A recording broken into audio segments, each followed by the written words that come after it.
Let's jump to ECU. ECU's head coach, Mike Houston, is mad, and he should be.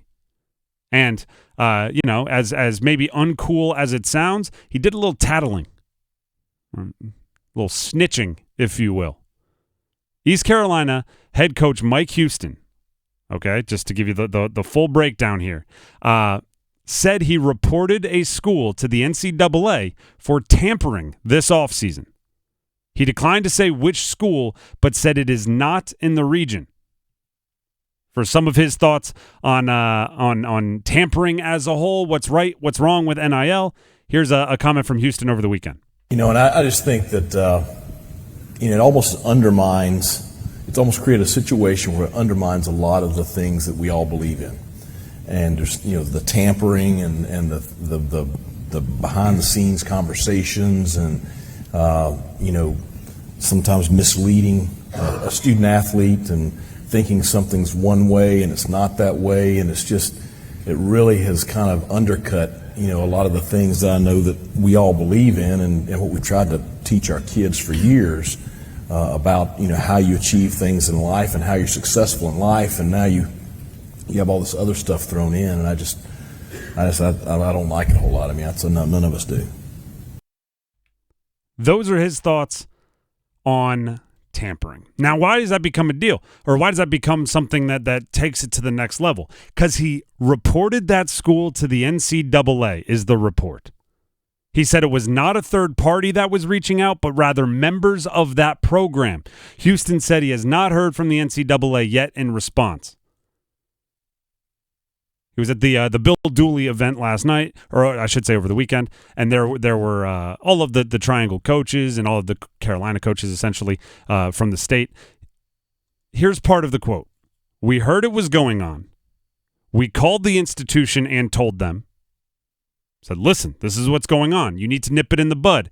It continued on, and so that's when we turned them in. This is one of, if not the worst parts of the transfer portal to me, because if a player is happy and not in the portal, they should not be contacted by other schools. I completely agree with this.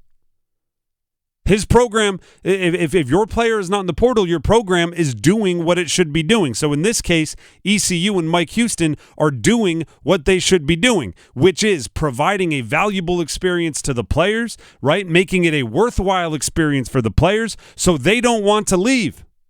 So you should not have to deal with other schools putting a little worm in the ear of your players because you're doing your job.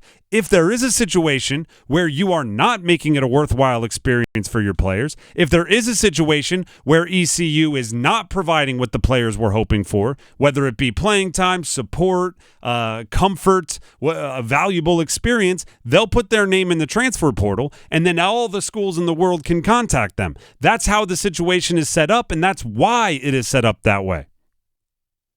You should not be able to reach out to players in the transfer portal, and there should be a more direct line of consequence, right? Hey, this is happening. I have the proof. I have the text. I have the call records. The player came to us and said, like all of those things turned into the NCAA should be dealt with.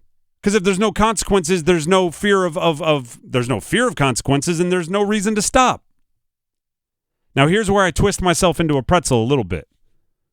I don't pretend to say I'm like never a hypocrite. Sure. Right? I mean, everybody has their logic puzzles in their brain that don't add up.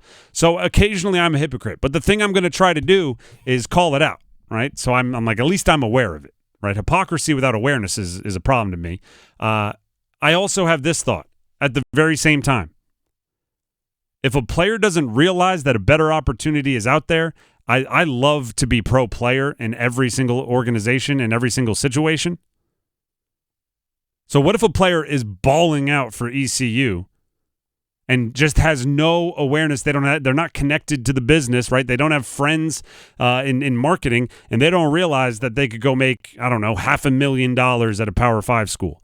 I tend to be pro player. I tend to want them to know that there's a better opportunity out there, especially if there's someone that the money could be life-changing. So there might be one of those like well-intentioned rule breaks,